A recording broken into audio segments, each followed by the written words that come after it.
কেউ যদি মজার কিছু খাইতে চাও, যদি কিছু নাস্তা বানাইতে চাও, ঝটপট এরকম মোমো বানিয়ে নিতে পারো। এত মজা, সাধারণভাবে বানিয়ে নিছি, খুব মজা লাগলো। এই তো দেখো আমার এখানে চিকেন বলগুলা রয়ে গেছিল ফ্রিজে অনেক দিনকার, এইটাই বের করে নিছি একটু ভাজা ভাজা করে পেঁয়াজ মরিচ দিয়ে নাড়াচাড়া করে, তারপরে আমি এটা মোমো বানিয়ে নেব।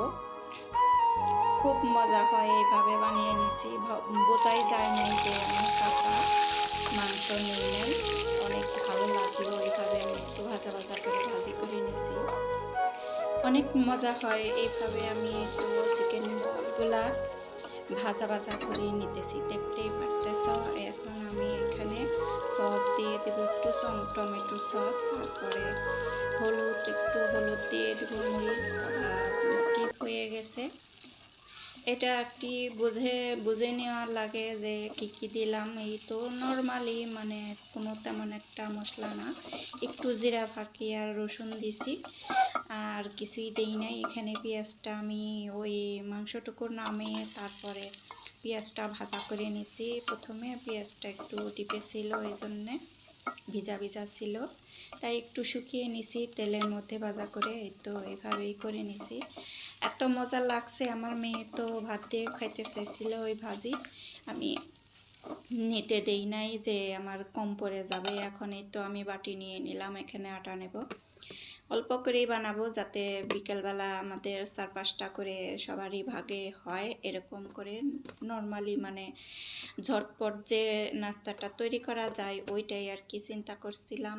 দুপুরবেলা আমি ভাজিটা করে রাখছিলাম, এইভাবে তোমরা ঝটপট কিছু একটা রান্না করার সময়ে কিছু একটা করে রাখলে বিকেলবেলা শুধু আটাটা মাখিয়ে ভাজি ভরে তারপরে যে কোনো নাস্তায় বানানো যায়। যে কোনো নাস্তা তো বানাতেই হয় বিকেলবেলা, তা যেটা আর কি ভালো লাগে সেটাই বানানো যায়, যার যেমন পছন্দ। আমার এটা ভালো লাগলো, আজকে একটু মোমোটা খাইতে ইচ্ছা করলো, অনেকদিন খাওয়া হয় নাই। এই রেসিপিটাও অনেক সুন্দর, ট্রাই করে দেখতে পারো এইভাবে। বাজার থেকে তো চিকেন বলগুলাও কিনে আনা যায়, কিনে আনা থাকলে বাসায় ওইটা দিয়ে আর কি মোমো তৈরি করে নেওয়া যায়, যদি মাংস, পেটের মাংস, বুকের মাংস না থাকে। আমার ছিল না, এই জন্য আমি এইটাই ট্রাই করে দেখলাম যে এটা তো রয়ে গেছে, তার জন্য একটু কাজে লাগিয়ে ফেললাম।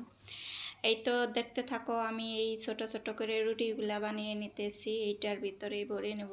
কয়েকটা আগে এভাবে রুটি ছোট ছোট করে বানিয়ে নিলে সুবিধা হয়, আর কেউ তো নাই যে হেল্প করার জন্যে যে আমি বানাবো রুটি আরেকজনে ভরে দেবে, আমাকে একাই করতে হয় এই সব কিছু। আমি যে ছোট ছোট করে সব রুটি বানিয়ে আমি এখন এই যে মোমোটা তৈরি করে নেব।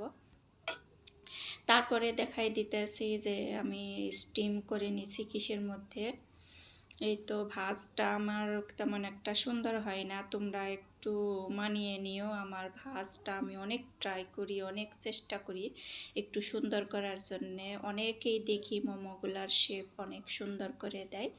এই তো একটু কুচি কুচি করে দিয়ে দিলাম মোমোটা, মানে ডিজাইনটা অতটা ভালো লাগে নাই, দুই রকমের ডিজাইন করছি, আরেকটা দেখাইলাম না। এখানে আমি স্টিম করার জন্য রাইস কুকারের স্টিমার নিয়েছি, এটার মধ্যে একটু তেল দিয়ে দিলাম যাতে নিচে লেগে না যায়। এখন এই তো আমি সস বানিয়ে নেব, একটা ডিমের সস বানিয়ে নেব। ডিমের সস খাইতে অসাধারণ লাগে, এর সাথে আমি রসুন দিছি, কাঁচামরিচ, তারপরে ধনিয়া পাতা। এই তো ডিমটা আমি এইভাবে একটু চুলাই ডিম ভাজা করে নেব, তেমন একটা কিছুই লাগে না। এই সসটা দিয়ে মোমো খাইতে এত মজা লাগে, অসাধারণ লাগে, খেলে খেলে বুঝতে পারবা যে খাইলাম একটা জিনিস, এরকম একটা টেস্ট। এখন এই যে মোমোগুলো আমি এখানে স্টিমে পানিটা বলক এসে গেছে, তারপরে এখানে আমি অর্ধেকটি দিয়ে দিলাম, আর অর্ধেক পরে আমি পরের বারে দিয়ে দেব।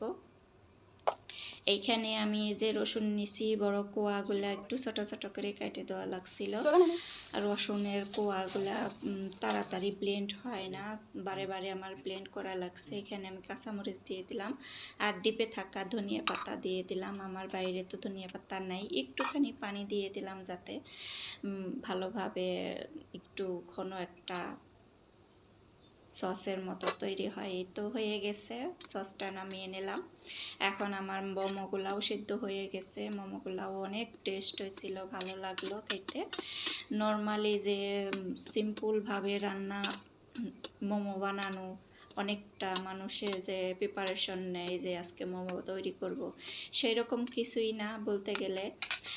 ঝটপট যে কোনো কিছু দিয়ে, তুমি যদি এই সয়াবিনও থাকে, সয়াবিনও পেঁয়াজ মরিচ দিয়ে ঝোড়া ঝোড়া করে কাটে ওইটা ভাজা ভাজা করে ভাজি আলুর সাথে দিয়ে মোমো, ওই তো ওইভাবে মোমো তৈরি করে নেওয়া যায়। এই তো আমার মোমো রেডি। আর আজকে এই পর্যন্তই, দেখতে থাকো, ভালো লাগলে লাইক দিও। আসসালামু আলাইকুম।